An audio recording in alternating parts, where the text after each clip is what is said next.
Hello, ladies and gentlemen. Today, I present to you a queen representing the state of Massachusetts. Michelle Fermin is an expert real estate agent with Century 21 Northeast and North Andover, Massachusetts, and the nearby area, providing home buyers and sellers with professional, responsive, and attentive real estate services. Want an agent who will really listen to what you want in a home? Need an agent who knows how to effectively market your home so it sells? Give her a call. She's eager to help you and would love to talk to you. She runs a team that ranks top 5 out of 100 of the National Association of Hispanic Real Estate Professionals. You can get in touch with Michelle at 978-423-6545 or mfermin at c21ne.com. Ladies and gentlemen, please give it up for Michelle. Hey, Michelle. Hi, how are you? Happy Monday. Happy Monday. Hope you're having your best day ever. Yes, thank you. I don't know if ever, but definitely a good day. All right, that's great to hear. Hey, Michelle, honor for you to share your time with me today. Can you share with the public what year you got into real estate? Well, let's think about this. So it was back in 1997. I know, it's a long time ago.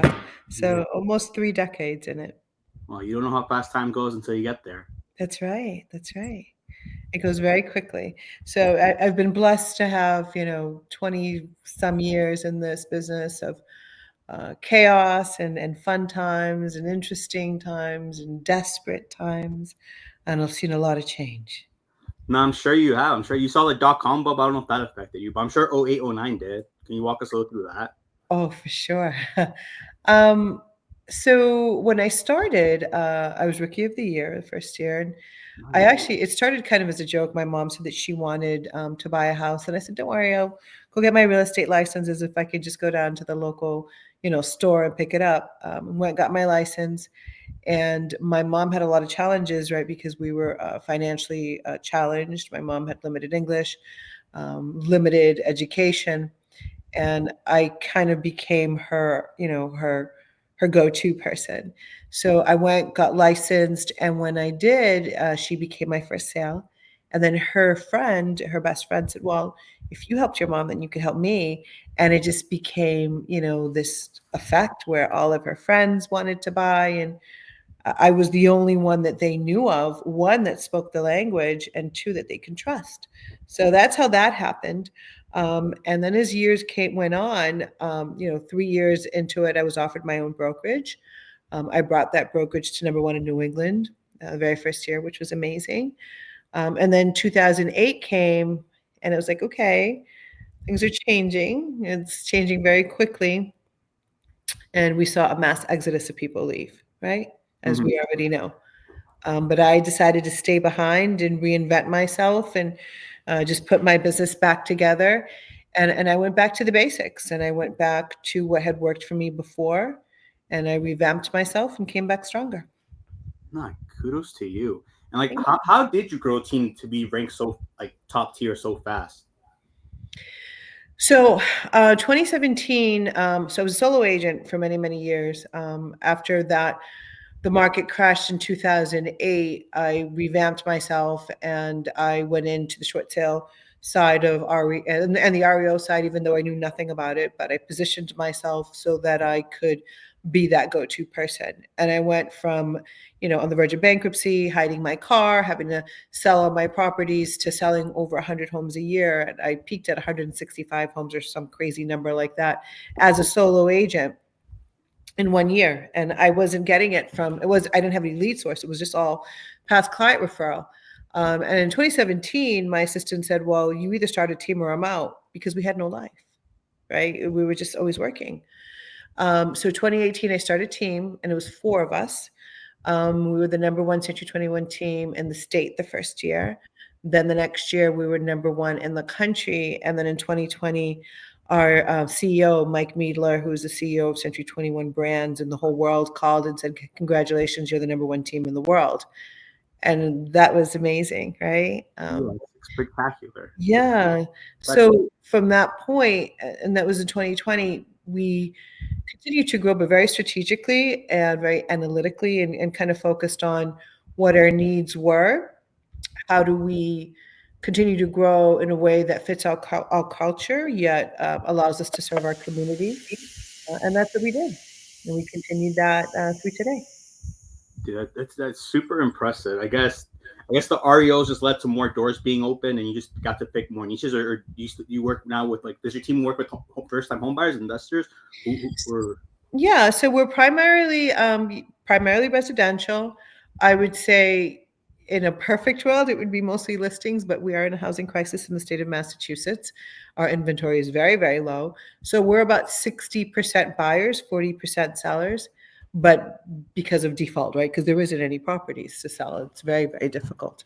yeah, But a lot of investors, first-time homeowners, people that are looking to build wealth through real estate. So we come up with plans for them of, okay, we're going to get you into a 3 or 4, and then in a couple of years, move up into a 2, a single, then start doing the 1031 exchanges and building growth through the ways that our country allows us to do. And there's many steps that we can utilize to build that growth. wow, you really, yeah, you're building, you're really helping clients build generational wealth over time, I would say. And like in 2025, what's the most misunderstood thing you think about real estate for the public? Well, I think that that's a really vast question, right? I think that the biggest mistake would be that people seem to think that the market's going to depreciate, although there are no signs of that. Every single, all the signs that we see, all the studies that we see, all of the professionals and these major companies are all telling us the same thing, and we're seeing the data. Properties continue to increase. Do we expect them to continue to increase the way that they have been? I don't. I do think that there'll be some kind of adjustment because last year and the year before, we were seeing double-digit increases, So for property to increase 10, 11, 12% a year is not sustainable. But, when we get back to the normal range of 5 and 6%, we're hoping that maybe some inventory will loosen up. But yeah, I think the biggest misconception is I'm just going to wait here and I'm going to wait for either prices to drop or interest rates to drop. And as we know, that's just, there's no indication of that. No, it truly is not. And the government's so creative. They can always create a program to keep the economy going. Like for instance, the pandemic, they created PPPs and then small business loans, and that really kept the company afloat.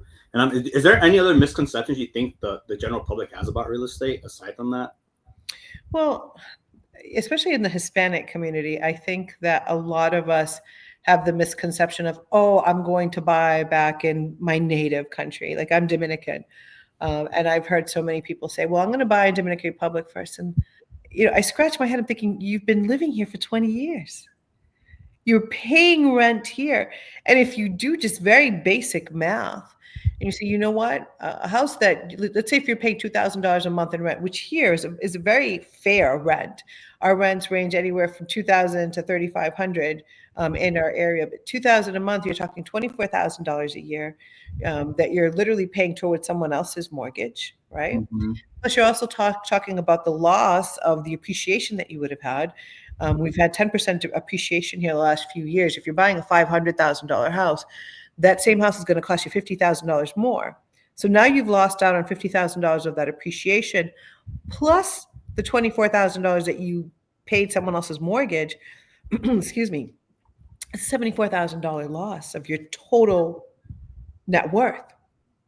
So for me, I think one of the biggest misconceptions that us as Latinos have is, oh, I'm going to just wait. I'm going to buy something in my homeland, when you're not really thinking about the big picture and doing the math. Now, I don't have a calculator with me, but 74,000 over 5 years, that's 300 some thousand dollars. So by you remaining in your rental for 5 years, you're talking 300 and some $1,000 in difference in your net worth. That is a massive amount of money. I don't care who you are. That is a massive amount of money. So when you really start thinking about compound effect and the loss of income and loss of net worth by making silly decisions like continuing to stay a renter is, I think, a huge issue that we've had. And not only that, I mean, here in the state of Massachusetts, we have so many programs that are available all throughout the country, really, where people can get grant money, forgivable loans, low interest programs, that it makes it a lot easier to be able to get into an investment property or a multifamily, right? That's going to help us not only pay our mortgage, but in a lot of cases help us build that generational wealth. No, truly. Truly, Michelle, you're really a macro thinker. I would say most bars are very micro, so they don't really think out 5 or 10 years ahead. So the fact that you're painting that picture on the canvas for them, like you truly are doing your part. And if you could change one thing about the industry, what would it be and why? If I could change one thing, actually, I would probably make it harder for real estate agents to get into the business. Really? I would. I would. I find that, yeah, the course is simple. The test could be challenging, but I don't feel that there's enough regulations in there, that there's enough policing of what a lot of the agents do. And there's so many agents out there that have such basic understanding of real estate, not enough education or experience.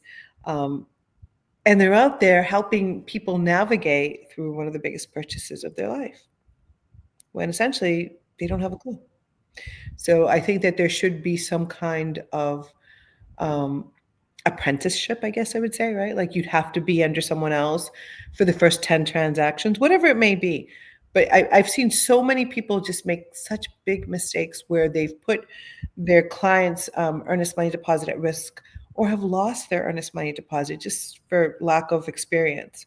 So I would say that's one of the biggest things. I don't think that 40 hours is enough. I really think that, it should be more challenging and it should be more difficult to be able to practice, right? Because this is a career that we have. This is an amazing opportunity, but for us to be able to practice um, on our own and being able to represent our clients, unless we truly understand, what the consequences are and how we can really serve our clients and community.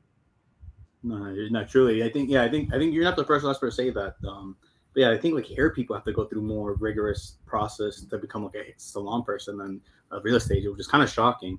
And then, but if hypothetically, if someone wanted to join you, like, what do you look for? What do you look into to hire somebody to bring somebody on board? And how do they see traction within 2 to 3 months? You think, like, because usually what we do take plays out 3 months from now. Well, with us, it's a little bit different. I think most real estate companies, brokerages, teams, they say, okay, you're breathing, you have a license, come join us. And that's the furthest thing from the truth from us. We actually do have a 3-step interview process. That first one, it starts with a discovery call with me. And we have a conversation of what are your goals and, are you full-time or not? I ask the questions of, do you have savings? Because I'm sorry, you're going to be broke the first 6 months to a year. So I ask those questions. What does your family dynamic look like? You have small children, wonderful. How is this going to come into play? I want to make sure that we're putting you in a situation where you can succeed, right? And a lot of people don't think about that. 89% of people fail the first 5 years. So 9 out of 10 people will fail. So if you're interviewing with me, I ask you, one, what makes you different? What makes you different, right? I actually do role playing with you, and we go through, hey, in this scenario, what would you do? I also tell you we're a very coaching heavy team. It's not for everyone. So if you're someone who is not interested in learning or experiencing more, or really just into that coaching mentality, we're not for you. I've been in the business almost 30 years. I'm always looking for a good coach. I'm always looking for someone to teach me the next ways. I'm always looking for someone to help me. And if that's not in your personality, I'm sorry, we're not for you. We're all about accountability and keeping score. Not that we're a competitive team against each other. We're a very collaborative team, but we are also about keeping score. That means we have standards. I was gonna say standards. Yeah. And most don't. Most real estate companies, you go in and they hand you a book and they say, here you go do your thing. Let us know when you have something under contract. That's not us. And I think that is very eye-opening for a lot of people. I had a girl call me this morning and she said, I'm a new agent. I'm going to take my test. Will you reimburse me for the test once I join? I said, no, I won't. And she said, well, so-and-so will. That's awesome. No, we won't. And as a matter of fact, to get into our team, you have to go through a 90-day internship where you don't get paid. and you actually have to pay a subscription fee. You'll get it back once you close, but it takes a lot of time, money, effort, and investment on our side. So the answer is no. There's a 90% chance you're going to fail. Prove to me that you're that 10% that's going to pass. And most people will say, ah. And that's great because I've just weeded out the people that weren't going to just waste my time. No, wow. So yeah, so you're the first gatekeeper. That's hilarious. And who's the second? Who's the third? Can you just walk me through that? They call the mean girls. The mean girls. So we have three of our executive staff, including our business development manager, including our COO. Then we'll have one of the international team members, and then we'll have an agent come in, a senior agent, and they'll interview you, and they'll say, what value do you bring to our team? How are you going to show up differently? Why should we hire you and not the 5 other people? What's different? And again, we'll try to scare you. We really will. We cold call on Wednesdays. We door knock on this day. We have coaching on this and this and this day. You're showing up. You have to show your numbers. We listen to your recordings. How do you feel about constructive criticism? Most people think, well, you micromanage. No, it's not that we micromanage. That's part of your system and structure. That's right. Yesterday was the Super Bowl, right? I'm not a football player, but yesterday was a Super Bowl. Think about the practice that those people had to actually endure, right? And the videos that they would watch of how they were playing and how they screwed up and how they won. And wait a minute, you know what? You turned right here when you should have turned left, and you did this way. Maybe if you did it this way. That's what they do. They don't just show up on game day like, yep, we're here. We know what we're doing. Don't worry. They've practiced every single way along this game, along this season. That's what we do. We practice every single day. We practice with one another. We listen to our calls. We talk about what we could have done differently. Otherwise, how do you win? No, you definitely have to have some type of game plan. Nothing is random. You're clearly proving that you clearly have your blueprint or your formula of how your outputs to your inputs to your outputs. And the fact that when you that first call, you're just reverse engineering everything, you definitely are elite, I would say. Thank you. Are you implementing AI yet, or are you thinking about? We are. We've been implementing AI for 2 years. We do everything. It goes in through our website. So the moment that you come in and you say, "Hey, I'm interested in 123 Banana Street," our Raya is her name. She immediately starts talking to you and she says, "Hey, Joe Blow, I see you're interested in 123 Banana Street." She asks the questions that we want. We have a script that we have set up, including keywords that we're looking for, key questions. And then once it's been activated, someone starts conversing, it'll notify us. It'll notify one of our international agents, which will then assign it to an agent who will call within 5 minutes. So once you start conversing with our AI, we'll jump into that live call within 5 minutes. Dang, speed to lead. That is. We've been doing that for 2 years. Not good for you. That's no, you're onto something. Are you going to be uploading AI in any other ways, you think, or is that you think that's enough? So we're playing with the idea of social media, and we do have our marketing team is based out of Lebanon, and a lot of the things that she's been doing has been through AI images and videos, and I like it, but I'm also one of those people that if I see things are too fake, it turns me off. I still really believe in, I want to see real life people doing real life things, right? So we use AI in our marketing to a certain level. We also use AI for scripts.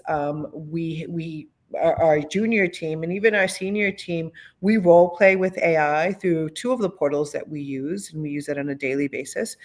We go back and listen and get scored, and our AI will tell us, hey, this is what you could have done differently, so that you could have a higher conversion. So we do look at it in a number of ways and utilize it on a daily basis. Could we be using it more? I'm sure that we can, but it's changing so quickly. For us, we're being very cautious.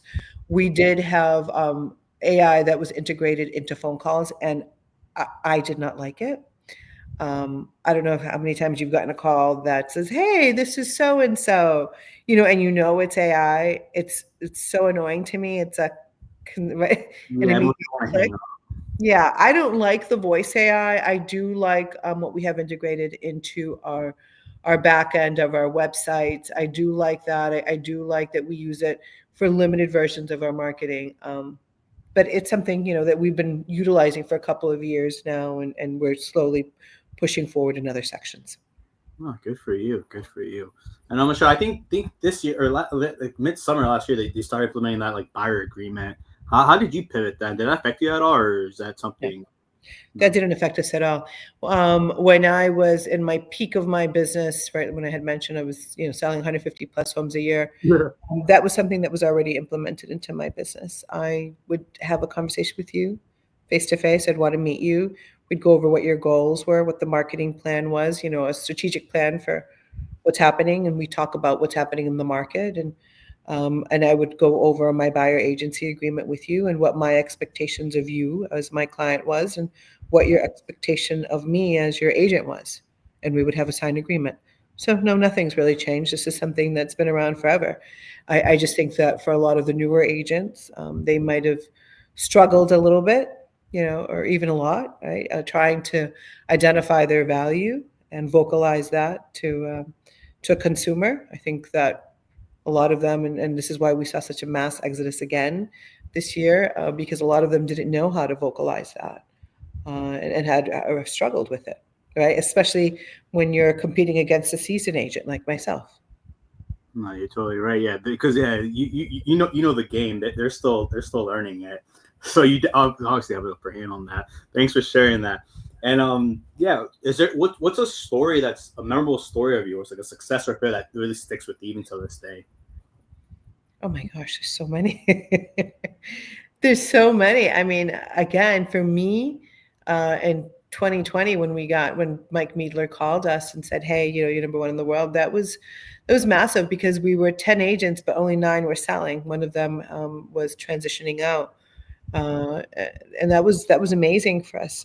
It ended up being over 40 transactions per agent, which in a market where most 51% of agents do no transactions at all, and then another like 20 do 0 to 2, whatever, 1 to 2 transactions a year. But to be able to say, "Hey, our agents, our agent production was over 40 transactions an agent," was big.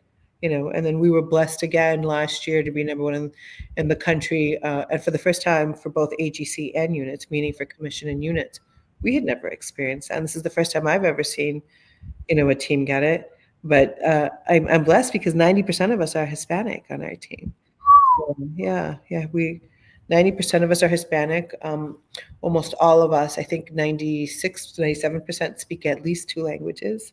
I have a few agents that are trilingual and one that speaks 4 languages. So we really focus on being a diverse. That's wicked though. You run a very tight ship because usually it's like those mega teams. Now like 100 agents doing what you're doing. So like that really speaks volumes to me, to be honest with you. And like everyone's just following your playbook, right? Almost from when you first started with our like back then during like the REO days. I'm so sorry. What was the question? I guess like everyone's just following like your foundation or your blueprint, right? Well, I wouldn't say that they're following my blueprint. I'm saying that we're growing that together and we're, building that together as we see fit. We have our meetings every Monday. It's a meeting for our team. We truly understand that this is a team. There's no I. This is not my team. They're the ones out there. I'm simply, here. I'm not going to say managing. I'm going to say observing and coming up with some ideas and, hey, what do we think?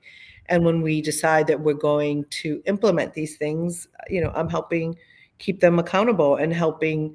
I'm the one that's looking for systems and structure in those, right? Um, but it definitely is, a team here. We vote to bring people into the team. We vote in when we're going to implement new things.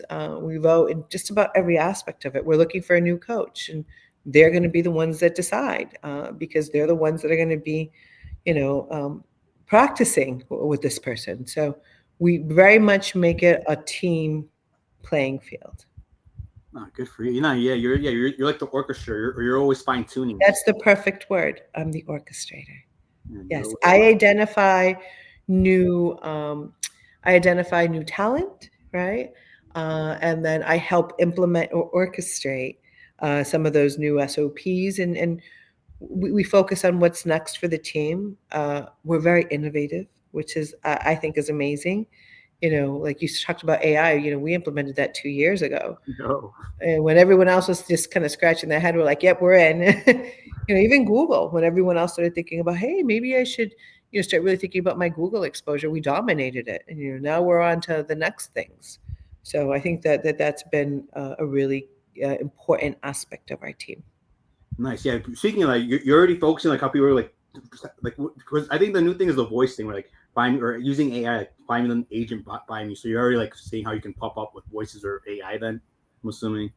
We haven't really we haven't really looked into that. So for me, like I said, the whole voice thing has been just strange for me, and we really focused on AI with our marketing. We've really focused on AI, for re-engagement within our database. That's been really big.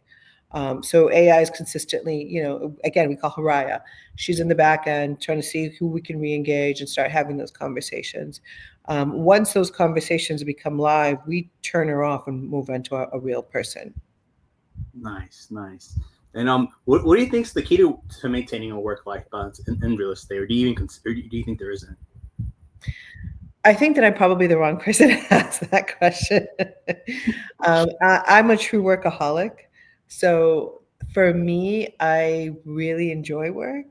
I heard someone say something like, this is not work for me. This is who I am. This is on TV, on a movie that I was watching yesterday. And that really resonated because for me, I don't see this as work. I see this as growth. I see this as entertaining. I love to build other leaders. I love, to see those accomplishments. I love to see those new mountains, being climbed. So I don't see that as work. So for me, that's a tough question to ask me, right? Because I work 100 hours a week, but that's who I am. Nah, not at all, Michelle. I love it. Trust me, you're like a purebred entrepreneur. I feel like, and the cool thing is like either we love what we do, or we love who we work with, and you get to do both. So Yeah. like you really get to live that lifestyle brand, I would say. Yes, yes. So I feel blessed that I've been given that opportunity. Nah, kudos to you, power to you, I would say. And what legacy do you hope to leave behind through your work when it's all said and done? What legacy? Mm-hmm. It's so funny because that's become like the question nowadays, right? Well, what legacy do you want to leave to your children? What legacy do you want to? Because you've seen so much success, you like I'm sure like you could retire now if you wanted. I'm guessing. Well, it's so funny that you say that. This morning, I said to my daughter, my youngest, she's like, "Mom, her boyfriend just got this brand new $100,000 car." I was like, "So what? I drive a 7-year-old car, and I am perfectly happy with that." And I said I can retire today off of my investments. For me, what I want to leave behind is number one, what you have as far as materialistic things mean nothing. And the more like as you get older, you just realize it's none of that means anything. None of it. For me, it's when someone says, "Hey, you know what? You changed my life," or "You gave me an opportunity. Hey, I remember you at this event or this speaking engagement, and I really resonated with what you said, and it motivated me." That's what makes me happy. And what I want to leave behind is the day that I die, that people come and say, "You know what? She was a good person. She wasn't a gatekeeper. She was always really truly trying to help." So I want to be known as that person that just was truly there because I wanted to and I wanted to see success. And if I end up, being successful through it, then let it be. But that's what I hope my legacy is. No, I'm sure you'll find that fulfillment. Like I'm sure you will. You're truly building leaders, and you're helping people build generational wealth. Like what's not to like? How you're making a better community. And do you think there's like one piece of advice you wish you had received early in your career that think could have changed your whole trajectory or like career? Or Oh my God, there's so many. Really? Number one, I wish that I would have gotten a coach right from the beginning. I was very cocky. I thought, well, I'm rookie of the year. I know what I'm doing. You know nothing. You know nothing. Still today, I have three coaches. I Oh, look for coaching all the time. Whenever I see someone that I look up to, I ask them the questions: what are you doing? Who are you coaching with? Tell me about your life. I want to emulate that. I want that experience. I want that education. So I'm going to say number one is find a coach. And if you can't afford a coach, find an accountability group that really speaks to you and holds you accountable. Those are the people, that you want to push to, right? You want to get closer to. So always look for growth. And the other thing that I would say is I remember way at the beginning when I started getting a lot of success, people would say, well, don't tell anybody what you're doing, keep everything a secret. And you start seeing everyone as competition. And that was a huge mistake. I really started seeing massive growth when instead of competing, I started collaborating, with people. And I hold courses on where I show people exactly my playbook. This is how I built it. This is what to do. This is what to pay people. This is how you bring people in. And I've had people say, well, aren't you afraid they're going to steal your business? No, I'm not afraid they're going to steal my business. This is if you take one of my clients, it's because that client wasn't meant to be with me anyways. I truly feel that it just opens up more and more opportunities. So those would be the two things. Look for coaching and look to collaborate with others, not don't look at people as competition. oh, yeah, like that. You have the abundance mindset. Even though you have amassed so much success, you're still trying to find ways to optimize, which Absolutely. like it really like shows that you truly just want to keep optimizing, and yeah. And then so before this, did you do anything entrepreneurial, or is this your first entrepreneurial job? So we actually just opened up I own two other companies. Actually, yeah, two other companies, and then we launched a title company last year. So I own a title company, which I'm partners with some really great people that I love. I own a virtual assistant company. I've owned that for about 5 years, where we place our virtual assistants from all over the world with teams and individuals and help them find professionals to help them leverage up their business. And then 9 months ago, I had this idea of like, hey, I want to be able to build courses so that I can teach things, within the real estate community to others, not coaching, but courses. So we launched that a month ago. It's www.michellefermin.com. And I'm really excited about it. It's a partnership that I have with one of the girls. She's my COO, and then my daughter. So it's phenomenal. My daughter just finished her first course. It was a 30-day Google course on everything Google, how we rank number one, how we were able to dominate it. And it's basically a playbook. So we're doing that, with other aspects of real estate now. And that's a big venture that I'm excited that we're a part of. Oh, good for you. The apple doesn't fall far from the tree. Yeah. Yeah. Yeah, going my volunteer daughter. Thank you. And switching gears a little bit, like if you could have dinner with anybody, like who would it be and why? Tony Robbins. I love him. He's such an inspiration. I love his energy. I love his entrepreneurial, just the way he thinks about everything. And more importantly, how to give back. That generosity aspect is very important to me. How can we make ourselves better? How can we make the world better? What is our purpose? I would I would love to meet him. No, truly, yeah. Tony has impacted so many lives, and it's great. Yeah, he does have some stories. He does have some stories that really like just are moving, I would say. Yeah, but think about somebody like that who, they start off with, hey, my goal was to feed a billion people, and I fed a billion people. So now my goal, is to really make an impact in human trafficking. It's not my goal is to drive, to have a private plane. It's my goal is to make an impact on humanity, right? That's what all our goals should be. Is to make an impact on humanity. So for me, I see him as someone that's incredible, and I see him as somebody that I want my life to be like. How do I make an impact in my community and humanity?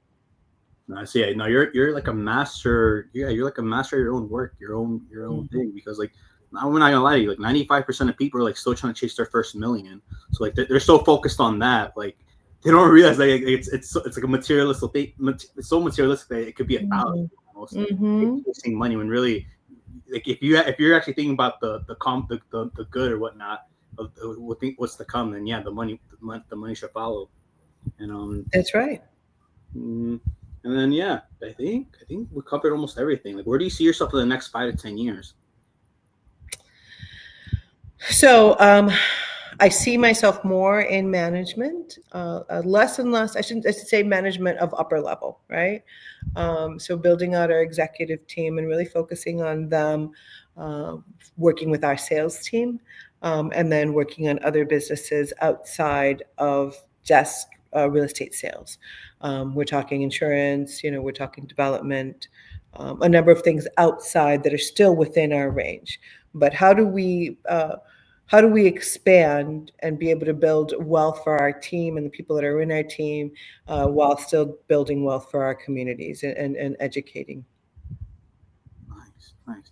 And then your clientele, is it mostly Hispanic, or is it a mixture of Yeah, we both? have a mix of people.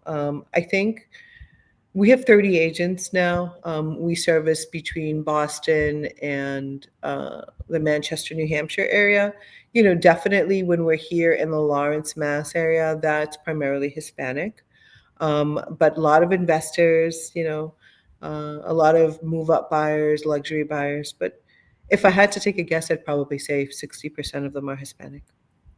Dang, yeah, good for you. Good for you. Yes. You're Yes. yeah, you're open to Hispanic people. I want to say, I forget. I think it's like 2030, 2030, 2035. Like the majority of the homeowners in America would just be Latino, which is That's right. I saw that same stat. That's yeah, amazing.